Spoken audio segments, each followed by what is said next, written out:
अस्सलामुअलैकुम dear students. तो कैसे हैं आप सब।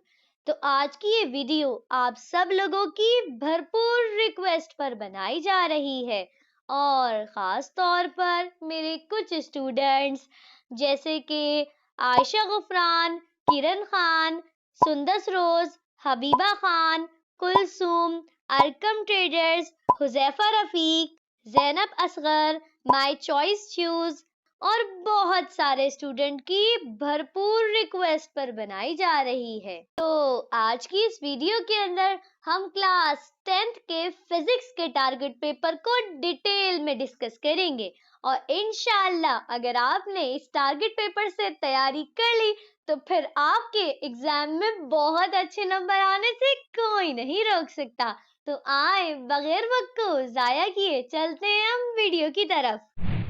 तो ये है आप लोगों का क्लास 10 का फिजिक्स का टारगेट पेपर जो कि 2025 के लिए है।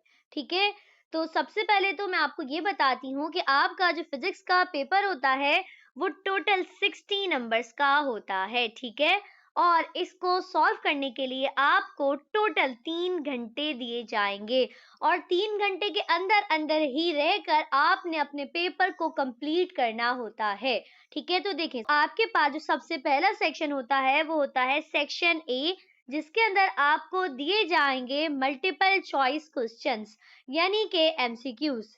Note, attempt all the questions from this section, each question carries 1 marks. आपको ऑल टू ऑल एमसीक्यूज को ही सॉल्व करना होता है और आपके पास हर एमसीक्यूज जो है वो 1 नंबर का होता है। अब सवाल ये पैदा होता है कि आपको टोटल कितने एमसीक्यूज दिए जाएंगे। तो आपको टोटल 12 एमसीक्यूज दिए जाएंगे और ये आपके पास होंगे भी टोटल 12 मार्क्स के। ठीक है, यानी कि सेक्शन ए जो है वो आपके पास पूरा का पूरा होगा टोटल 12 मार्क्स का और एमसीक्यूज भी आपके पास 12 ही होंगे। अब आपने इन एमसीक्यूज की तैयारी करनी कहाँ से है, तो देखिए सबसे पहले तो आपकी बुक के लास्ट के अंदर जो एमसीक्यूज है ना, आपने वहां से तैयारी लाजमी करके जानी है। ठीक है, इसके अलावा आपने 10 ईयर से तैयारी लाजमी करनी है। ठीक है, जितने भी 10 ईयर के अंदर आपको पास पेपर में एमसीक्यूज मिलते हैं आपने उनकी तैयारी लाजमी करनी है। इससे आपको ये अंदाजा हो जाएगा कि एग्जामिनर जो है वो किस तरह के एमसीक्यूज देता है। ठीक है, और दूसरी बात, अगर आपको कहीं से भी प्रैक्टिस एमसीक्यूज मिलते हैं तो आपने उनकी तैयारी लाजमी करनी है, क्योंकि आप जितने ज्यादा एमसीक्यूज की तैयारी करके जाएंगे आपको एग्जाम में उतना ज्यादा ही फायदा होगा और आपके जो नंबर हैं फिर आपके उतने ज्यादा अच्छे नंबर आएंगे।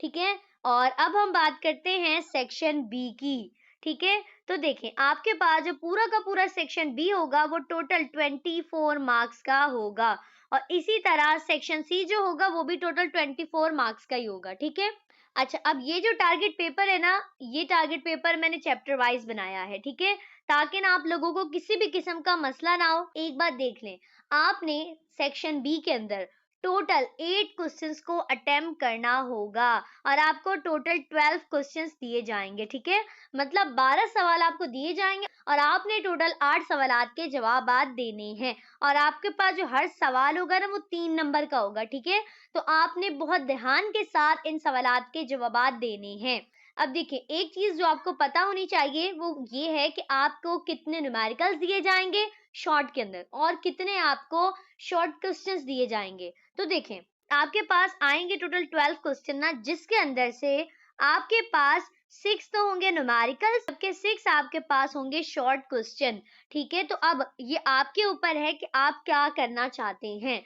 ठीक है, मतलब ऐसा तो नहीं है ना आप ये सोचें कि हम पूरा का पूरा न्यूमेरिकल सेक्शन छोड़ देते हैं, मतलब पूरी की पूरी बुक में जितने भी न्यूमेरिकल है हम उनको छोड़ देते हैं, सिर्फ थ्योरी थ्योरी कर लेते हैं। तो देखिए अगर आप पूरी बुक की थ्योरी भी कर लेंगे ना तब भी आप टोटल 6 क्वेश्चंस को ही अटेम्प्ट कर पाएंगे और आपने करने कितने हैं, टोटल 8 करने हैं। या फिर आप ये सोचें हम सिर्फ और सिर्फ न्यूमेरिकल कर लेते हैं और थ्योरी नहीं करते शॉर्ट के अंदर, तो देखिए तब भी कोई फायदा नहीं है। 6 सवाल आप कर सकेंगे, 8 आपके फिर भी नहीं होंगे। मतलब आपको बैलेंस करके चलना है। ठीक है, मतलब आप ऐसा नहीं है दोनों में से कोई भी एक पोर्शन बिल्कुल छोड़ दे, आपको दोनों के दोनों पोर्शन को ही करना है। अब मैं आपको क्या सजेस्ट करूंगी, देखें मैं आपको सजेस्ट करूंगी कि आप न्यूमेरिकल की तरफ जाएं। मतलब ऐसा नहीं मैं ये कह रही हूँ कि आप सिर्फ न्यूमेरिकल कर लें, आप शॉर्ट की थ्योरी छोड़ दें, नहीं नहीं ऐसा नहीं, आप बेशक पूरी बुक के न्यूमेरिकल कर लें, आपके हो तो सिर्फ और सिर्फ 6 क्वेश्चन हो पाएंगे ना। देखें, मैं आपको सजेस्ट करूंगी कि आपके पास टोटल 6 न्यूमेरिकल होंगे ना, तो आप 6 के 6 न्यूमेरिकल को लाजमी अटेम्प्ट करें। देखें, एक तो आपको न्यूमेरिकल को अटेम्प्ट करने का सबसे बड़ा फायदा ये होगा, अगर न्यूमेरिकल के अंदर आप सही लिख कर आएंगे तो एग्जामिनर ना आपका एक नंबर भी नहीं काटेगा। मतलब जैसे आपका होता है ना मैथ के अंदर कि अगर आप बिल्कुल ठीक करके आते तो फिर तो कोई आपकी राइटिंग के नंबर, किसी चीज के भी नंबर नहीं काटेगा।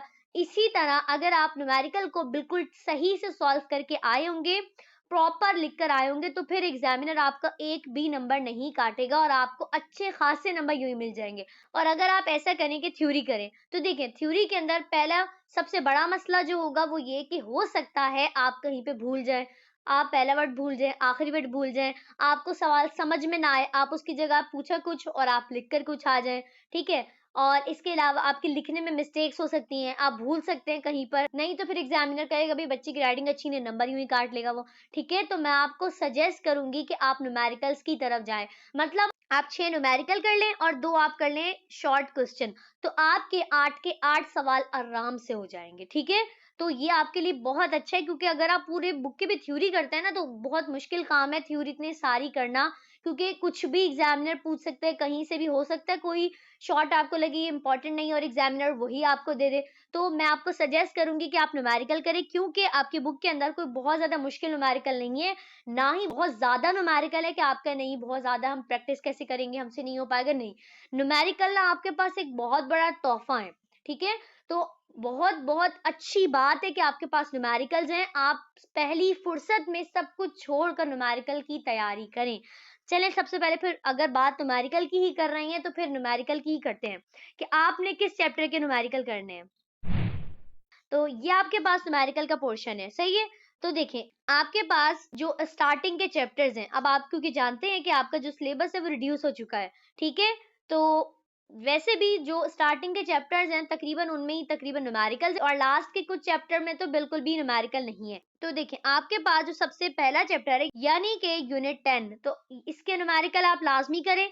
इसके अलावा यूनिट 11 के न्यूमेरिकल कर लें आप। देखें, एक बात मैं आपको बिल्कुल भी ये नहीं कहूंगी, मैं आपको इंपॉर्टेंट न्यूमेरिकल बता रही हूँ, या फिर मैं आपको बिल्कुल भी सजेस्ट नहीं करूंगी कि आप ये सोचे कि कोई हमें न्यूमेरिकल के अंदर इंपॉर्टेंट बता दे कि बस ये 1-2 न्यूमेरिकल कर लो और पूरा पेपर हो जाएगा। तो देखें, इस तरह मत करें।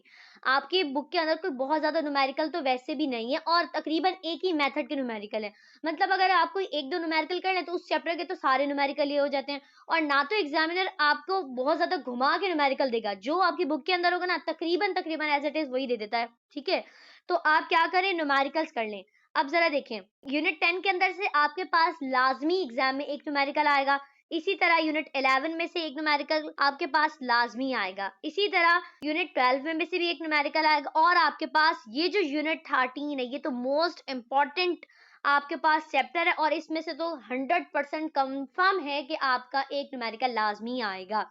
इसी तरह अगर आप यूनिट 14 कर लेंगे तो एक न्यूमेरिकल आपका यहाँ से हो जाएगा, ठीक है।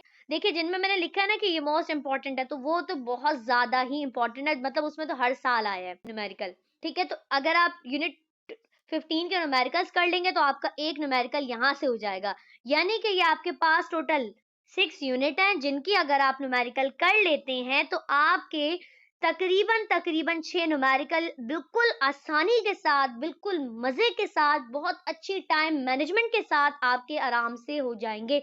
और अगर आप इनकी प्रैक्टिस बहुत अच्छे से करेंगे तो ये भी कंफर्म है कि आपके जो नंबर्स है ना वो भी बहुत अच्छे आएंगे फिजिक्स के अंदर, तो ठीक है। आप पहली फुर्सत के अंदर कोई रजिस्टर निकालें और फटाफट न्यूमेरिकल की प्रैक्टिस करना शुरू कर दें, ठीक है। तो देखिए, ये टोटल आपके पास 6 यूनिट्स हैं, ठीक है। तो अगर आप इनके न्यूमेरिकल्स कर लेंगे तो 6 सवाल तो आपके आराम से डन हो जाते हैं। अब जरा एक और बात ध्यान रखें, जो कि अक्सर स्टूडेंट सवाल भी करते हैं, वो ये कि जो चैप्टर्स रिड्यूस हो चुके हैं और अगर उनके अंदर न्यूमेरिकल हैं तो क्या उन्हें करना है या नहीं करना। देखिए, अगर कोई ऐसा चैप्टर है जिसके अंदर से कोई टॉपिक रिड्यूस हो चुका है और उसके न्यूमेरिकल्स हैं, तो फिर आपने उनके न्यूमेरिकल्स नहीं करने हैं। मतलब जो टॉपिक रिड्यूस हो चुका है उसके न्यूमेरिकल भी रिड्यूस हो चुके हैं, मतलब वो भी नहीं करने हैं। अव्वल तो आप ये देखें, आपके पास जो स्टार्टिंग के 5 चैप्टर हैं यानी कि यूनिट 10 से लेकर 14 तक, ये तो मुकम्मल करना है, आपको कंप्लीट करना है, तो मतलब इनके न्यूमेरिकल भी आप कंप्लीट करेंगे और ये तो वैसे भी मुकम्मल है। अब यूनिट 15 से रिडक्शन हुई है, ठीक है, चैप्टर्स के अंदर। तो देखें, यूनिट 15 के अंदर जो टॉपिक्स कट हुए हैं ना, तो उनमें तो वैसे ही न्यूमेरिकल नहीं है। यानी कि यूनिट 15 में 1 से लेकर 7 तक के बुक के अंदर जो न्यूमेरिकल है ना, वो तमाम के तमाम ही हैं। जी हाँ, वो तमाम ही हैं। इसके अलावा अगर हम बात करें यूनिट 16 की, क्योंकि यूनिट 16 के अंदर भी न्यूमेरिकल है ना, हाँ, उसके अंदर कमी हो गई है। मतलब आपके पास जो यूनिट 16 है, उसके अंदर भी न्यूमेरिकल है और एग्जाम में वो भी आते हैं, ठीक है। तो यूनिट 16 के अंदर आपको सिर्फ और सिर्फ दो न्यूमेरिकल करने हैं। एक तो आपके पास पहला न्यूमेरिकल है और एक आपके पास है तीसरा न्यूमेरिकल। अगर आप चाहते हैं कि आपके ये जो न्यूमेरिकल्स का पोर्शन है ये बहुत ही अच्छा हो जाए, तो फिर अगर आप चाहें तो यूनिट 16 के न्यूमेरिकल की भी प्रैक्टिस कर लीजिएगा। इसमें आपके पास सिर्फ और सिर्फ ये दो ही न्यूमेरिकल है, बाकी जितने भी हैं वो तो कट हो चुके हैं ना, आपने उनकी प्रैक्टिस करनी है, बिल्कुल भी नहीं करनी है, ठीक है। तो आप यूनिट 16 के न्यूमेरिकल कर लेंगे तो फिर इंशाल्लाह ये दो ही न्यूमेरिकल बचे हैं। अब तो वैसे बाकी सारे तो रिड्यूस हो चुके हैं, तो ये भी आपका आराम से हो जाएगा, ठीक है। अब पहली फुर्सत में न्यूमेरिकल्स की प्रैक्टिस करें ताकि आपका जो शॉर्ट का सेक्शन है वो बहुत अच्छे तरीके से सिक्योर हो जाए और आपको बहुत अच्छे नंबर मिले। अच्छा, अब दूसरी बात ध्यान रखिएगा, इससे आपके से 6 न्यूमेरिकल होंगे। अब जरा आते हैं हम थ्योरी की तरफ, ठीक है, क्योंकि आपके 6 न्यूमेरिकल होंगे, अब थ्योरी भी तो आपने उसके साथ करनी है ना 2। अगर आप 6 चैप्टर के न्यूमेरिकल की प्रैक्टिस करेंगे तो आपके 6 न्यूमेरिकल तो हो गए, लेकिन अभी भी आपको 2 शॉर्ट क्वेश्चन और करने हैं, तो उसके लिए फिर आप इन सवालात की तैयारी करेंगे, ठीक है। तो देखिए, सबसे पहला चैप्टर आपके पास है जो कि आपके पास यूनिट 10 है, जनरल वेव प्रॉपर्टीज। तो इसके अंदर जो मोस्ट इंपॉर्टेंट डिफरेंस है आपके पास वो है ट्रांसवर्स एंड लॉन्गिट्यूडनल वेव्स, ठीक है। तो आपने इसके डिफरेंस बहुत अच्छे तरीके से याद करने हैं। अच्छा, क्योंकि कि आपके पास एक सवाल 3 नंबर का है ना, तो आपने 3 ही डिफरेंस को याद करके जाना है, ठीक है। और अगर इस चैप्टर में हम शॉर्ट की बात करें तो वो आपके पास है define wavelength, time period and frequency. अब देखें, ये छोटी छोटी डिफिनेशंस हैं और जिनके साथ यूनिट और फॉर्मूला है, तो फिर उनको तो आपने लाजमी याद करके जाना है। इसके अलावा एक आपके पास ये फॉर्मूला है, इसको आपने ड्राइव करना है, v is equal to F lambda, ठीक है। और अगर हम बात करें लॉन्ग क्वेश्चन की, अच्छा दूसरी बात, आपके पास जो लॉन्ग है तो वो भी आपके पास टोटल 24 मार्क्स के ही हैं और आपको टोटल 4 लॉन्ग्स करने हैं। जी हाँ, 4 लॉन्ग सवालात करने हैं। देखें, आपको टोटल ना 6 लॉन्ग दिए जाएंगे जिसके अंदर से आपने 4 लॉन्ग करने, यानी कि आपको 2 लॉन्ग की चॉइस दी जाएगी और आपके पास जो हर एक लॉन्ग क्वेश्चन होगा ना वो टोटल 6 नंबर का होगा, ठीक है। तो ऐसा नहीं है आप ये सोचे कि भाई हम एक लॉन्ग छोड़ दे, क्योंकि देखिए अगर आपने एक लॉन्ग छोड़ दिया आपके 6 नंबर तो यही चले जाने हैं। तो कभी भी एग्जाम में कुछ भी आपने छोड़कर नहीं आना है। और वैसे भी इस टारगेट पेपर के अंदर मैंने कोई बहुत ज्यादा लॉन्ग क्वेश्चंस को तो बताया नहीं है, तो जिनको मैंने बताया है आपने उनकी तैयारी लाजमी करके जानी है, ठीक है। तो सबसे पहला आपके पास लॉन्ग है जो कि आपके पास यूनिट 10 का है, define simple harmonic motion and prove that the motion of a body attached to the end of a spring execute simple harmonic motion, ठीक है। तो ये इस चैप्टर का काफी इंपॉर्टेंट क्वेश्चन है, तो आपने इसकी बहुत अच्छे तरीके से तैयारी करके जानी है, ठीक है। इसके अलावा मैंने और लिखा है, मतलब ये वाला जो क्वेश्चन है ये सेकंड मोस्ट इंपॉर्टेंट है, लेकिन छोड़ना आपने इसको भी नहीं, इसकी भी आपने तैयारी करनी। यानी कि टोटल मैंने आपको 2 सवाल दिए ना, तो इन दोनों में से कोई एक तो इंशाल्लाह लाजमी आएगा। Explain motion of ball and bowl execute simple harmonic motion, ये भी काफी इंपॉर्टेंट है, तो आपने इसकी भी बहुत अच्छे तरीके से तैयारी करके जानी है। अब हम चलते हैं यूनिट 11 की तरफ। तो ये है आपके पास यूनिट 11 साउंड, ठीक है। तो इस चैप्टर में आपके पास जो सबसे ज्यादा मोस्ट इंपॉर्टेंट शॉर्ट है वो है write one use of each of the following devices, radar, sonar, lidar, ठीक है। तो आपने इनकी बहुत अच्छे तरीके से तैयारी करके जानी है। और अगर हम बात करें इस चैप्टर के लॉन्ग की, तो देखें इस चैप्टर में आपके पास जो सबसे इंपॉर्टेंट लॉन्ग है वो है explain in detail factors affecting the speed of sound, ठीक है। तो ये काफी इंपॉर्टेंट क्वेश्चन है। इसके अलावा नेक्स्ट आपके पास है explain in detail the application of ultrasonic in Sonar and echocardiography, ठीक है। तो आपने इसकी भी बहुत अच्छे तरीके से तैयारी करनी है। और लास्ट आपके पास है डिस्क्राइब 3 कैरेक्टरिस्टिक्स ऑफ साउंड, ठीक है। तो ये भी काफी इंपॉर्टेंट है, ठीक है। तो आपने इनकी बहुत अच्छे तरीके से तैयारी करके जानी है। अब आपको देखकर अंदाजा तो हो गया होगा कि मैंने शॉर्ट क्वेश्चन को इतने कम रखे, मतलब देखिए एक ही रखा है, क्योंकि अगर आप टेनर उठाकर देखेंगे ना तो इतने ज्यादा शॉर्ट नहीं आए हुए हैं, ठीक है। न्यूमेरिकल्स के मुकाबले में न्यूमेरिकल तो हर साल लाजमी आया हुआ है और शॉर्ट तो बहुत कम आए हुए हैं, तभी मैं आपको कह रही हूँ अगर आप न्यूमेरिकल कर लेंगे ना फिर तो आपके मजे आ जाएंगे, ठीक है। अब जरा बात करते हैं यूनिट 12 की, जो कि आपके पास है इलेक्ट्रोमैग्नेटिक स्पेक्ट्रम, ठीक है। तो इसमें आपके पास जो सबसे ज्यादा इंपॉर्टेंट शॉर्ट है वो है write down 3 characteristics and uses of electromagnetic waves. Most important question है, पहली फुर्सत में आपने इसको याद करना है, ठीक है। नेक्स्ट आपके पास है application of X rays and gamma rays, ये भी काफी इंपॉर्टेंट है। और अगर हम बात करें इस चैप्टर के लॉन्ग की, तो इस चैप्टर में सिर्फ यही लॉन्ग है जो कि काफी इंपॉर्टेंट है। Define electromagnetic waves and right 6 important characteristics of electromagnetic waves, ठीक है, ये काफी इंपॉर्टेंट है। और अब आते हैं यूनिट 13 के ऊपर, जो कि आपके पास है ज्योमेट्रिकल ऑप्टिक्स। तो इसके अंदर से जो मोस्ट इंपॉर्टेंट शॉर्ट है आपके पास वो है define irregular reflection of light and also write 2 points of its importance, ठीक है। और इसके अलावा नेक्स्ट आपके पास है write 3 characteristics of image formed in a plane mirror, ठीक है। और नेक्स्ट आपके पास है define reflection of light, state 2 laws of reflection of light, ठीक है। और नेक्स्ट आपके पास है write 3 uses of concave mirror और स्फेरिकल मिरर, ठीक है। तो इस चैप्टर में से बस आपके पास यही इंपॉर्टेंट शॉर्ट है, तो आपने इनकी बहुत अच्छे तरीके से तैयारी करनी है। और इसके अलावा अगर हम बात करें लॉन्ग की, तो सबसे पहला लॉन्ग जो कि आपके पास मोस्ट इंपॉर्टेंट है वो है what are short sightedness and long sightedness, ठीक है। तो ये काफी इंपॉर्टेंट है। How can these defects be corrected with the help of ray diagram. तो आपने इस पूरे सवाल की बहुत अच्छे तरीके से तैयारी करके जानी, क्योंकि ना इस चैप्टर में से भी एक लॉन्ग लाजमी आएगा, ठीक है।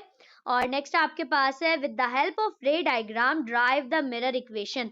आपके पास जो मिरर इक्वेशन है जिसके इस चैप्टर के अंदर न्यूमेरिकल है, तो आपने उसकी भी बहुत अच्छे तरीके से पूरी प्रिपरेशन करके जानी है। और सबसे ज्यादा मजे के आपके पास जो सवालात होते हैं ना, तो वो इक्वेशंस के ही होते हैं जिसमें इक्वेशन को ड्राइव करना होता है, तो ये तो बहुत मजे का सवाल है। इसके अलावा नेक्स्ट आपके पास है ड्राइव रे diagram of compound microscope and describe it's working, तो ये भी काफी इंपॉर्टेंट है। तो अगर आपने इस चैप्टर के इन 3 क्वेश्चंस की तैयारी कर ली ना, तो देखें एक सवाल तो 100% आपका कंफर्म है कि आप लॉन्ग आराम से अटेम्प्ट कर लेंगे, ठीक है। अब जरा आते हैं चैप्टर 14 के ऊपर, ठीक है, जो कि आपके पास है इलेक्ट्रोस्टैटिक। तो इसके अंदर जो सबसे ज्यादा इंपॉर्टेंट शॉर्ट आपके पास है वो है what is capacitance, explain factors affecting capacitance, ठीक है, काफी इंपॉर्टेंट है। और नेक्स्ट आपके पास है define electric field and electrostatic potential, ये भी मोस्ट इंपॉर्टेंट है। और अगर हम बात करें लॉन्ग की, तो लॉन्ग में आपके पास है, तो सबसे पहला लॉन्ग आपके पास है state Coulomb's law and derive it's formula, ये है आपके पास मोस्ट इंपॉर्टेंट क्वेश्चन। और जो नीचे वाला है ये सेकंड मोस्ट इंपॉर्टेंट है, parallel and series capacitors with derivations, ठीक है, ये दोनों ही काफी इंपॉर्टेंट है, तो आपने इन दोनों की बहुत अच्छे तरीके से तैयारी करनी है। और अगर आप बात करें हम यूनिट 15 की, जो कि आपके पास है करंट इलेक्ट्रिसिटी, तो इसके अंदर जो सबसे मोस्ट इंपॉर्टेंट डिफरेंस है वो आपके पास है एसी एंड डीसी का डिफरेंस, आपने बहुत अच्छे तरीके से प्रिपेयर करके जाना है। और छोटी छोटी डेफिनेशंस की बात करें तो वो पहली आपके पास है रेजिस्टिविटी, ईएमएफ और इलेक्ट्रिक करंट, ठीक है। तो ये काफी इंपॉर्टेंट आपके पास डेफिनेशंस हैं। और अगर हम बात करें शॉर्ट की, तो शॉर्ट के अंदर आपके पास इंपॉर्टेंट जो शॉर्ट है वो है write down any 3 characteristics of resistance connected in parallel, ठीक है, ये काफी इंपॉर्टेंट है। इसके अलावा एक शॉर्ट आपके पास है state the heat dissipation law and Joule's law and write the equation H is equal to I square RT, ठीक है, ये काफी इंपॉर्टेंट है, इसकी आपने पहली फुर्सत के अंदर तैयारी करनी है। और अगर हम बात करें इस चैप्टर के लॉन्ग की, तो इस चैप्टर में आपके पास जस्ट यही वाला लॉन्ग है जो कि काफी इंपॉर्टेंट है, ठीक है। Drive expression for equivalent resistance when resistors are connected in series and parallel, तो इसकी आपने काफी अच्छे तरीके से तैयारी करनी है। देखिए लॉन्ग की आप जितनी ज्यादा तैयारी करेंगे आपके लिए उतना अच्छा है, क्योंकि आपको 4 लॉन्ग को अटेम्प्ट करना है, ठीक है। और हर लॉन्ग आपके पास जाहिर बात है 6 नंबर का, तो जितने ज्यादा की तैयारी करके जाएंगे उतना अच्छा है आपके लिए। अब जरा हम आते हैं यूनिट 16 के ऊपर, ठीक है, जो कि आपके पास है इलेक्ट्रोमैग्नेटिज्म। तो इस चैप्टर में आपके पास जो सबसे ज्यादा इंपॉर्टेंट शॉर्ट है वो आपके पास है define magnetic field and force on a current carrying conductor, ठीक है। और नेक्स्ट आपके पास है characteristics of magnetic field produced by conductor, ये भी काफी इंपॉर्टेंट है। और इस चैप्टर का जो सबसे ज्यादा मोस्ट इंपॉर्टेंट लॉन्ग आपके पास है वो है ट्रांसफार्मर वाला। What is transformer, describe construction and working of transformer with diagram, ठीक है। या तो एग्जामिनर आपसे ये वाला सवाल पूछ लेगा या फिर आपसे कहेगा एप्लीकेशन ऑफ ट्रांसफार्मर बता दीजिए, तो दोनों में से वो कुछ भी पूछ सकता है, लेकिन आपने तैयारी दोनों की ही करके जानी है, ठीक है। अब जरा हम आते हैं यूनिट 17 की तरफ। तो यूनिट 17 आपके पास है इंट्रोडक्टरी इलेक्ट्रॉनिक्स। तो इस चैप्टर में से आपके पास जो सबसे इंपॉर्टेंट शॉर्ट है वो है इफेक्ट ऑफ मैग्नेटिक फील्ड और electric field on electron beam, ठीक है। और लॉन्ग की बात करें तो लॉन्ग आपके पास है difference between analog and digital electronics, तो ये काफी इंपॉर्टेंट है। या फिर अब वो आपसे ये वाला सवाल भी कर सकते हैं, describe the following logic gates with truth table and sample, ठीक है। तो ये जितने भी आपके पास लॉजिक गेट्स हैं, ट्रुथ टेबल एंड सैम्बल्स के साथ आपने इनकी तैयारी करके जानी है, ठीक है। इसके अलावा आपके पास जो यूनिट 18 है, जो कि आपके पास है इंफॉर्मेशन एंड कम्युनिकेशन टेक्नोलॉजी, तो इसके अंदर बहुत कम ही आपके पास लॉन्ग और शॉर्ट है, एक ही है। देखें जरा, एक शॉर्ट जो काफी इंपॉर्टेंट है, explain transmission of light signal through optical fibre, तो आपने इसकी तैयारी करनी है, ठीक है। लॉन्ग भी आपके पास एक ही है जो कि काफी इंपॉर्टेंट है, describe components of computer based information system. अच्छा, एक बात का ना ध्यान रखिएगा, क्योंकि देखें आपके पास जो स्टार्टिंग के चैप्टर्स है ना, वो शॉर्ट के लिहाज से काफी ज्यादा इंपॉर्टेंट है, ठीक है। मतलब ऐसा नहीं लॉन्ग के लिहाज से भी नहीं है, जाहिर बात है लॉन्ग के लिहाज से भी है, मतलब बेसिकली वो ज्यादातर शॉर्ट के लिए, न्यूमेरिकल्स के लिए इंपॉर्टेंट है। और जो आपके पास लास्ट के चैप्टर है, मतलब ऐसे चैप्टर जिनके अंदर न्यूमेरिकल्स नहीं है, तो वो लॉन्ग के लिए बहुत ज्यादा इंपॉर्टेंट है। मतलब ज्यादातर जो आपके लॉन्ग आते हैं ना, वो लास्ट के चैप्टर से आते हैं। तो जब आप लॉन्ग की तैयारी करें ना, तो फिर आप ऊपर से नहीं नीचे से शुरू करिएगा तैयारी, मतलब लास्ट के चैप्टर के लॉन्ग की पहले करिएगा और स्टार्टिंग के बाद में करिएगा, ठीक है। अब जरा हम आते हैं यूनिट 19 के ऊपर, जो कि आपके पास है एटॉमिक स्ट्रक्चर। तो इसके अंदर आपके पास जो शॉर्ट है वो आपके पास है explain isotopes and isotopes of hydrogen, ये काफी इंपॉर्टेंट है, ठीक है। इसके अलावा अगर हम लॉन्ग की बात करें तो लॉन्ग आपके पास है राइट गाइगर और Marsden alpha scattering experiment and its results in detail, ठीक है। ये आपके पास बहुत कम इंपॉर्टेंट है। जी हाँ, अगर आपके पास टाइम हो एक्स्ट्रा तो फिर आपने इसकी तैयारी करनी है, क्योंकि इस चैप्टर में से ना बस यही एक लॉन्ग है, तो आ भी सकता है नहीं भी आ सकता है, लेकिन आखिर में आप तैयारी कीजिएगा इसकी, ठीक है। और अब जरा चलते हैं हम लास्ट यूनिट आपके पास, जो कि 20 है, न्यूक्लियर स्ट्रक्चर। तो इसके अंदर से आपके पास जो सबसे ज्यादा इंपॉर्टेंट शॉर्ट है, जो कि कहूँ ना बहुत ज्यादा ही इंपॉर्टेंट है, वो है right three difference between alpha and beta raise. Most important है, इसको वैसे भी पूछ सकते हैं और डिफरेंस की फॉर्म में भी पूछ सकते हैं। अगर हम शॉर्ट की बात करें तो वो आपसे शॉर्ट में पूछ सकते हैं, describe any three laws of fusion, तो आपने इसकी भी तैयारी करनी है। इस चैप्टर में आपके पास जो सबसे ज्यादा इंपॉर्टेंट लॉन्ग है वो आपके पास है define fission and fusion reactions with their equations, explain fission chain reaction with the help of diagram। ये आपके पास मोस्ट इंपॉर्टेंट लॉन्ग क्वेश्चन है, पहली फुर्सत में आपने इसकी तैयारी करके जानी है, ठीक है।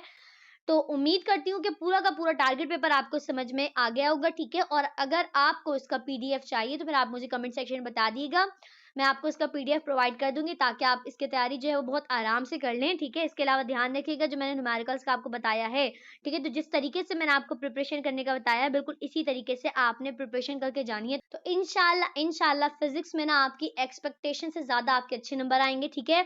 और दूसरी बात, लाइक कमेंट और सब्सक्राइब करना तो बिल्कुल मत भूलिएगा, ठीक है, क्योंकि वो तो आप वैसे भी भूल जाते हैं, ठीक है। तो लास्ट में लाइक कमेंट और सब्सक्राइब करिएगा। इसके अलावा अगर आपको अभी भी कहीं भी किसी भी किस्म का कोई मसला है तो फिर आप कमेंट सेक्शन में पूछ सकते हैं। और अब हम मिलेंगे नेक्स्ट वीडियो में, तब तक के लिए अल्लाह हाफिज।